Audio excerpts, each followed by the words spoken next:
Dan dari laporan nih Bang, Jokowi itu presiden paling banyak mengeluarkan izin tambang di sepanjang rezim yang pernah memimpin gitu. Dan tadi nih menurut Abang kalau pidatonya tadi kalau pakai bahasa Abang tadi mengigau ya, apakah itu satu bentuk ketidaktahuan ya karena misalnya dia hanya baca aja atau memang ya itu untuk membohongi publik bahwa oke, kita dapat nilai yang lebih dari proses industrialisasi. Ya itulah, saya masih positive thinking kepada Pak Jokowi ya. Yang keluar dari Pak Jokowi adalah yang dibisikkan. Oke. Jadi ini ya ironi di era Jokowi. Kemana-mana dia jual Indonesia, jual dalam artian mengundang investor, tapi kemudian dia membentuk kementerian koordinator investasi, Marinvest. Ya. BKPM dijadikan menteri investasi. Ada Satgas Percepatan Investasi, ada Satgas Sus Merah Putih. Di era Jokowi juga itu kan. Dan diserahkan kan ada tuh nih, serahkan Pak Sambo Pak kalau ada apa-apa gitu, bilang Kapolri gitu. Nah, investasi justru turun. Jadi apa yang salah ini ya? FDI, investasi dalam negeri maupun investasi luar negeri. Terus dia bilang industri mengharu biru, bikin kawasan industri. Industri pertumbuhannya kian melambat. Nah ini yang saya katakan igauan, yang salah itu yang kasih bisikan itu. Para penjilat kelas Wahid. Karena dia senang untuk memuja-muji Pak Jokowi udah lupa, walaupun tentunya Pak Jokowi kasat mata bisa lihat karena dia presiden yang menurut saya paling sering berkunjung ke rakyat ya. Tapi entah apa, ada semacam apa ya, barikade gitu yang membuat dia tidak bisa melihat secara langsung derita rakyat itu. Karena itu ditutup-tutupi semua. Nah, kalau Jokowi mau dialog secara terbuka dengan rakyat, dia akan lebih tahu realitas yang sebenarnya. Ini kita masuk ke pembahasan nih, Bang. Ekonomi yang bertumbuh. Belakangan ini muncul banyak kritik atas term pertumbuhan ekonomi. Ya, bukan hanya Indonesia, tapi global juga selalu bilang pertumbuhan ekonomi. Yang sampai sekarang kita nggak tahu nih apa sih batasan satu ekonomi itu bertumbuh. Atau pada titik mana dia kemudian kita sebut bertumbuh atau berhenti bertumbuh gitu.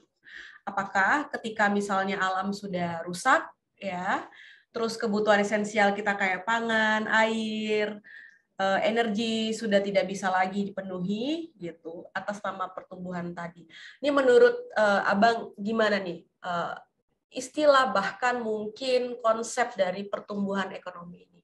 Sudah banyak inisiatif ya untuk mencari ukuran yang lebih mencerminkan dimensi manusianya. Ya. Kan kita membangun bukan fisik yang kita bangun, sebetulnya fisik adalah alat untuk menyejahterakan rakyat. Jadi yang namanya pertumbuhan yang hakiki itu kalau ada namanya net social welfare yang positif. Karena pembangunan kan ada manfaatnya, ada ongkosnya. Jadi netonya harus positif dan positifnya harus sebesar-besarnya. Net social welfare, bukan economic welfare, social welfare yang memasukkan dimensi 3P, people, planet, profit. Nah, jadi kalau sekarang kecenderungannya profit aja karena nilai tambah ekonomi. Kemudian dunia sudah sepakat sebetulnya, makanya keluarlah MDGs yang kemudian menjelma menjadi SDGs, Sustainable Development Goals. Karena cara-cara seperti sekarang ini tidak membuat sustainable. Kenaikan suhu di atas 1,5 derajat akan membuat dunia krisis pangan. Karena produksi pangan akan anjlok, musim nggak karu-karuan gitu kan. Nah jadi jelas kita harus punya konsep yang memasukkan itu setidaknya itu dari triple P itu ya, people, planet, dan profit. Kalau sekarang profit terus. Ya meskipun pertanyaannya emang benar kita dapat profit atau enggak, iya kan? Bukan kita. Makanya saya bilang net social welfare. Ya. Jadi yang dapat peningkatan individual welfare si korporasi. Kan sigma dari individu 1 welfare-nya berapa, individu 2, individu 3 sampai 270 juta. Nah ini cuma 1% yang dapat dari 270 juta orang itu. 1% itu menguasai hampir separuh kekayaan nasional.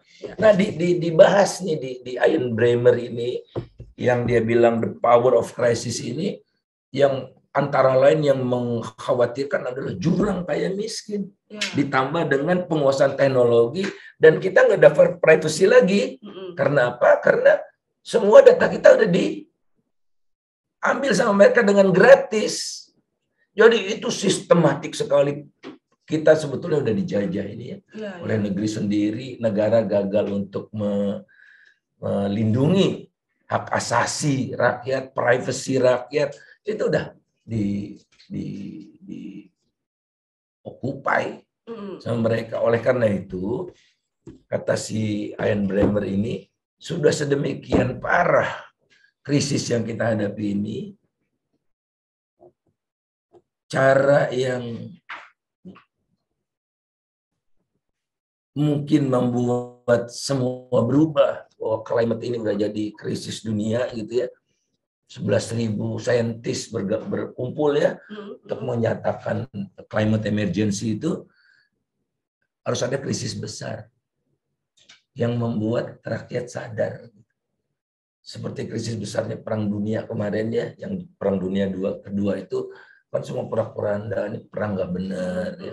Oleh karena itu harus ada kesepakatan baru di dunia ini. Nah, sekarang harus ada kesepakatan baru, kalau tidak itu kita akan di jurang kehancuran. Tapi kesepakatan itu akan muncul kalau ada krisis besar. Krisis besar, karena semua baru sadar tidak ada pilihan kecuali berubah. Iya, betul. Nah, krisis 98 itu gagal ya. Saya sama Walhi loh waktu Pak Harto mundur itu di MPR itu. Saya bilang, saya disuruh pidato di Karkol itu kan ada pidato, saya mahasiswa udah enggak ada, kalangan sikat dulu aja, Mbak Emi almarhum. Saya bilang, saudara-saudara, kita jangan gembira dulu. Ini yang jatuh Pak Harto, bukan rezim. Iya. Ya, rezim perusak itu, ya Golkar, Dwi-fungsi ABRI, segala macam, masih tetap ada, saya bilang. Nah, karena kita menganggap kita sudah puas waktu itu, maka sekarang yang berkuasa itu ya rezim Orde Baru itu.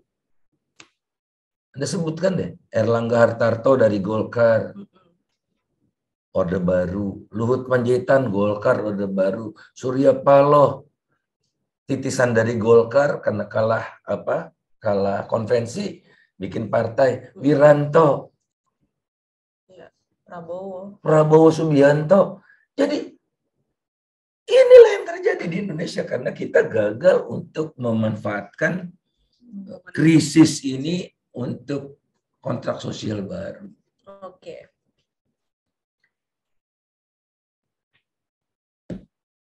Artinya memang kita butuh satu ekonomi yang regeneratif ya Bang. Jadi tadi kalau kita harus berada pada satu posisi, sadar bahwa ketika dunia atau bahkan Indonesia gitu ya tetap mempertahankan rezim ekstraktivisme, ya maka percepatan krisis itu akan semakin dekat gitu ya, akan semakin cepat gitu, sehingga titik yang harus kita pilih adalah kita harus membangun ekonomi yang regeneratif gitu ya. Nah, Walhi punya catatan dari lapangan dan riset ya Bang ya. Kita sebut sebagai ekonomi Nusantara gitu. bagaimana sebenarnya ekonomi-ekonomi yang ada di kampung-kampung yang dilakoni oleh orang-orang biasa di kampung yang sangat dekat dan sangat berkaitan dengan kualitas alamnya, itu ternyata punya resiliensi yang tinggi hidup sampai sekarang, dan putaran ekonominya tinggi, Bang. Itu paling rendah di 25 miliar setiap tahun dari catatannya Walhi, itu ekonominya berputar. Dan kita percaya sebenarnya ekonomi-ekonomi rakyat inilah yang juga berkontribusi pada ekonomi nasional, ekonomi makro kita gitu ya. Contoh misalnya kayak Wadas tuh pasti Abang baca. Ya berapa hitung-hitungannya. Panen durian. Iya, panen durian. Dari sawah, ikan, bahkan mereka kebutuhan subsisten mereka masih bisa mereka penuhi gitu ya. Nah, bagaimana, apakah sebenarnya ekonomi Nusantara ini adalah pilihan yang baik, dan memang benarkah dia menopang ekonomi makro Indonesia, dan apakah ini menjadi pilihan yang lebih baik dari ekonomi ekstraktif yang ada sekarang? Kalau ekonomi ekstraktif yang sekarang itu niscaya tidak sustainable ya. Ditambah dengan penguasaan teknologi. Ingat loh, mereka menguasai media juga ya. Jadi apa coba yang tidak mereka miliki? Mereka punya akses terhadap sumber daya alam, mereka menguasai frekuensi, ya. Mereka juga pemimpin partai itu kan, Metro TV, RCTI, Rindo kan, Perindo segala macam itu ya. Ada lagi Antv dan TV One, oligarki itu, jadi sempurna. Nah, dan mereka juga udah masuk ke artificial intelligence, big data, mengatur persepsi masyarakat harus bagaimana, mereka bisa atur. Akibatnya apa?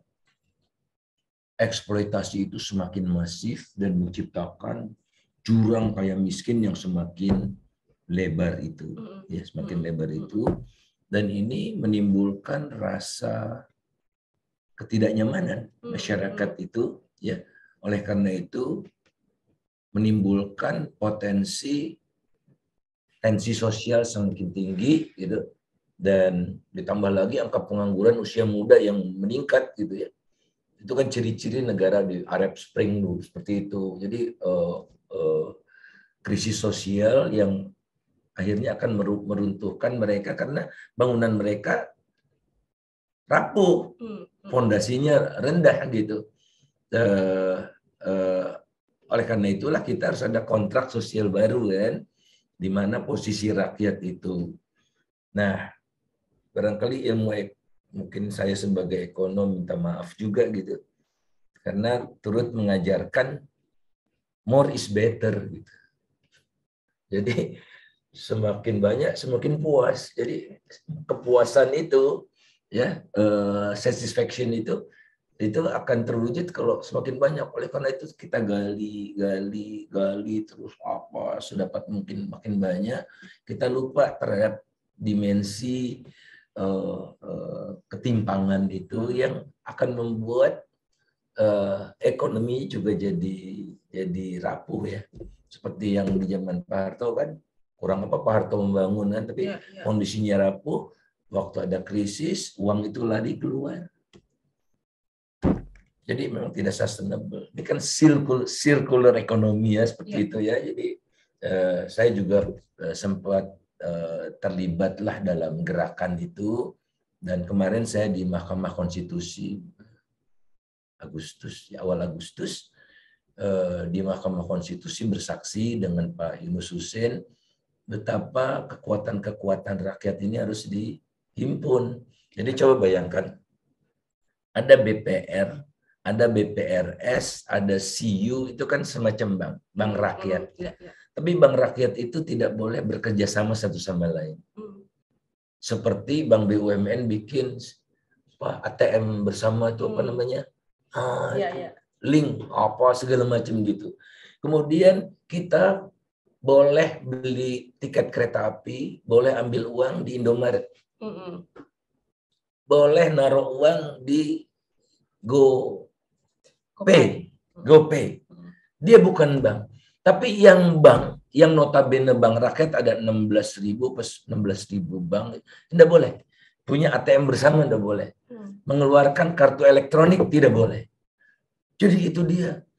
Nah, jadi upaya yang teman-teman lakukan itu akan berhasil kalau kita membangun 3 pilar.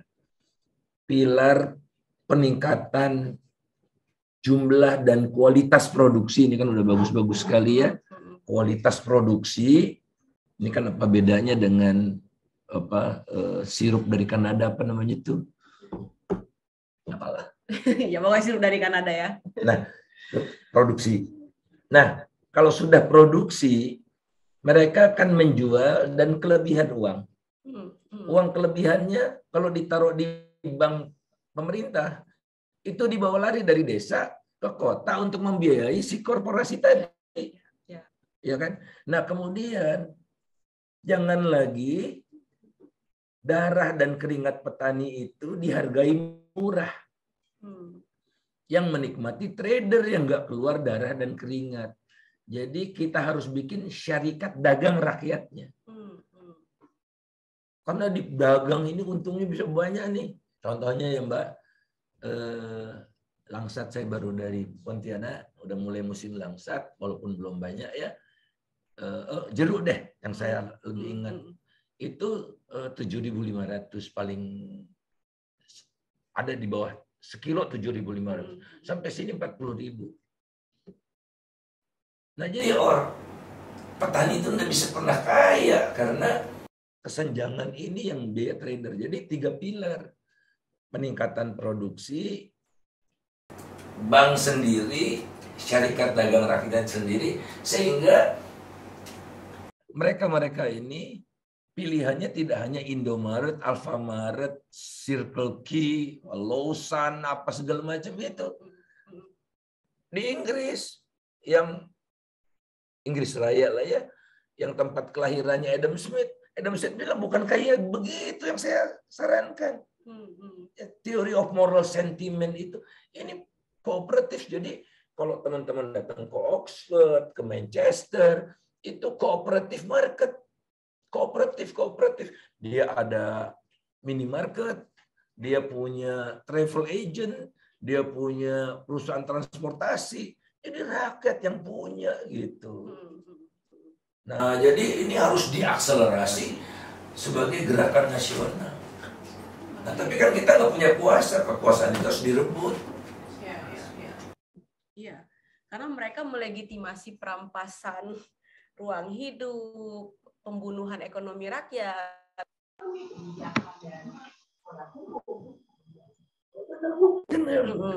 Kurang apa lagi tuh? Buktinya betapa rakyat dicampakkan gitu. Batu bara nggak dikenakan pajak ekspor, CPO dikenakan pajak ekspor, pedagang udah pernah rugi, dia cuma ambil margin aja. Ya kan? Nah si pedagang ini kenakan pajak ekspor kan tadi misalnya 1.000, dia dapatnya cuma 700, dia nggak mau keuntungannya itu berkurang. Nah dia tekan petaninya sehingga harga di tingkat petani anjlok kan. Betul.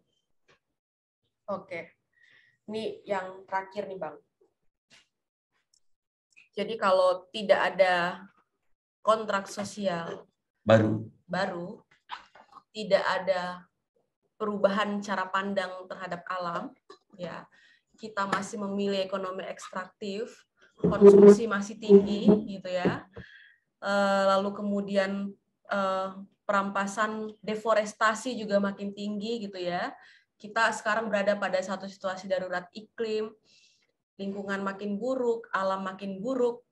Apakah ada ekonomi yang baik di atas lingkungan yang buruk? Tidak ada, dan itu kemustahilan. Karena apa prinsipnya? Jika engkau berbuat kebaikan pada bumi, bumi akan memberikan kamu kebaikan berlipat ganda. Dalam wujud apa? Tanahnya lebih subur. Tapi kalau mereka dikasih racun, pupuk racun itu, ya makin lama makin terdegradasi kan. Jika kita tidak memproduksi, maka kita akan dikaruniai udara yang sehat yang membuat pengeluaran kita untuk kesehatan turun. Macam-macam gitu loh. Tapi kan ini abstrak. Karena climate change itu tidak seperti kita membenturkan kepala kita terbentur ke tembok lantas sakit ya. Nggak terasa sakitnya. Dia mengakumulasi untuk waktu yang relatif lama. Anda bisa bayangkan, kita tidak bisa keluar. Dulu kita yakin kalau bagusnya olahraga itu di pagi hari. Sekarang pagi hari tingkat polusinya paling parah. Karena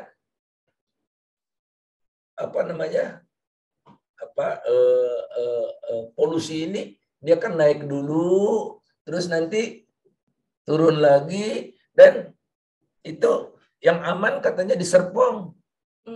Enggak, kan dia naik terus turun menyebar gitu. Jadi kalau kita mau hidup sehat di suburb Jakarta, enggak benar juga gitu. Jadi kita tidak bisa mengelak. Kita harus keluar dari Jakarta menuju ke hutan gitu. Kan enggak bisa kan. Jadi buatlah rakyat alam itu sahabat kita, bagian dari hidup kita. Niscaya hubungan kita akan harmonis dan menghasilkan quality of life yang optimal seperti negara-negara yang saya bayangkan itu di Skandinavia ya,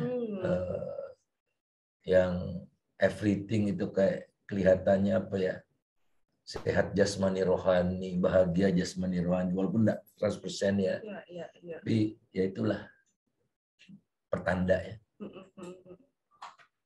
Iya, dan kita juga nggak pernah ditanya ya Bang ya, maksudnya imajinasimu bahagia itu seperti apa, imajinasimu sejahtera itu seperti apa gitu ya. Jadi kita hanya dikasih satu standar, oke, bahagia itu jika standarnya ini, sejahtera jika standarnya ini, yang juga sangat jauh dari realitas. Kita kan konsorsium NGO bikin bikin ukuran tuh ya. Saya ikut terlibat juga beberapa kali, itu narasumber lah ya. Bikin ukuran tentang istilah well-being. Ya, well-being. Nggak tahu bahasa Indonesia bahagia lahir batin, tapi jawaban ini benar kan, panjang benar gitu. Jadi well-being ini kita definisikan berdasarkan apa kata rakyat. Ya. Jadi rakyat yang kita tanya bukan maunya kita. Betul. Rakyat tuh kalau yang ada di Jambi ya, di Kalimantan itu, mereka happy karena mereka bersatu dengan alam. Tatkala habitatnya dirusak, nah mereka jadi sengsara. Happiness itu nggak mereka dapatkan. Jadi jangan apa mau kita gitu. Kalau mau kita tuh mau Pak Jokowi ya, ibu kota baru gitu. Apa serba wah. Tapi the rest of Indonesianya kacau. Kan bukan gitu cara membangun. Oke. Makasih nih Bang. Sami-sami. Semua pertanyaan sudah dijawab untuk merespon laporan yang sudah dibuat Walhi, dan kita akan ada 2 seri laporan lagi Bang. Seri ketiga itu akan kita launching sebelum atau tidak jauh jaraknya dengan waktu G20, karena kita juga sedang mencoba mendelegitimasi G20, karena kita tahu ya itu hanya pertemuan baca buku ini. Ya, sekarang negara ini yang juga G0 di dunia ini. Sekarang ada G20, G0 disebut G0 karena nafsi. Jadi Amerika sendiri ini kan semua harus lewat suatu tindakan kolektif global. Nah, padahal dunia terpecah belah. Amerika dan China tensinya makin tinggi, ngajak perang dulu gitu ya. Kemudian Rusia juga kan sebetulnya partner Amerika gitu. untuk melawan so-called terorisme gitu kan. Mereka bahu-membahu di Syria gitu. Nah, sekarang pokoknya Rusia harus kalah gitu. Nah, ini diceritakan semua oleh Ian Bremmer. It's not conducive environment untuk menghasilkan solusi dari ini. Nah, saya juga minggu ini kalau nggak salah diundang oleh 350. Oh, 350. 350 ya. Nah, ini untuk kesekian kalinya saya juga kan kampanye. Salah satu yang membuat mereka berupaya lebih ringginas lagi kan karena bank-bank itu membiayai mereka. Nah, itu mereka baru bikin report bank-bank mana saja yang membiayai energi kotor itu. Di Cikini beberapa. Dan ini harus terus kita kampanye dan saya melihat tidak bisa kecuali bahagia gitu melihat upaya kawan-kawan ini yang bahu-membahu. Ya, minggu lalu saya ke Bandung, berjuang agar Tanjung Jati A tidak diteruskan gitu. Ini terus ini. Saya sih cuman membangkitkan semangat teman-teman saja. Saya makin lama makin tua, suara pun makin cepat habis gitu. Nah ini tidak boleh padam. Sampai kita mencapai satu momentum perubahan yang hakiki. Ya, teman-teman, kita sudah berbincang-bincang tadi dengan Bang Faisal Basri mengenai kenapa sebenarnya negara itu pelit kepada rakyat dan baik hati kepada korporasi. Dan ini juga bagian dari rangkaian laporan kita, Indonesia Tanah Air Siapa ya, yang sangat jelas sekali bahwa sebenarnya kita belum merdeka. Kalau kata Bang Faisal tadi, apa bedanya sekarang dengan masa penjajahan dulu? Karena dari corak pengelolaan sumber daya, kita juga masih sangat ekstraktif, masih sangat eksploitatif, baik eksploitasi kepada rakyat maupun eksploitasi kepada alam.